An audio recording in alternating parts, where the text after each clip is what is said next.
Bir sotuvga nimalar qurib tashlashyapti. Qarang, 3 etaj terrasalari, o'zini podvollari ham bor. 3 xonali kvartirani puliga shu 3 etaj terrasali kottejimizni olsanglar bo'lmaydimi? Kvartirada menimcha o'lsa o'liga ortiq.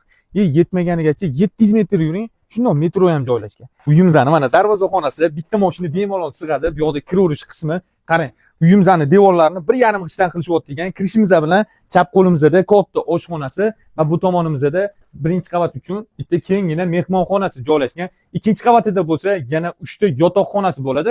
Uchinchi qavatida bo'ladigan bo'lsa yaxlit katta terrasalari beriladi. Uylarimizning pastki qismini 100% bitkazib, eshik rom darvozalarigacha o'rnatib beriladi. Qaytmoqchi, ichki dizaynlarini bemalol egalari bilan kelishsanglar, ichini ham 100% bitkazib berishadi. Narxlariga keladigan bo'lsak, podvol sizga $75 ming, podvolligi $85 ming. Rassrochkaga ham xarid qilsanglar bo'ladi. Dokumentlardan muammo yo'q, uje tayyor bo'lgan. Bemalol rassrochkaga ham xarid qilishinglar mumkin. Lokatsiyasini aniqroq tushuntiradigan bo'lsak, Sergeli tumani Xonobod. Shundoqqina Sultonobod mahallasi, ko'chalari asfalt qilingan, yaxshi mahallada joylashgan. Orientir qilib betadigan bo'lsak, Xonobod metro 68-poliklinika.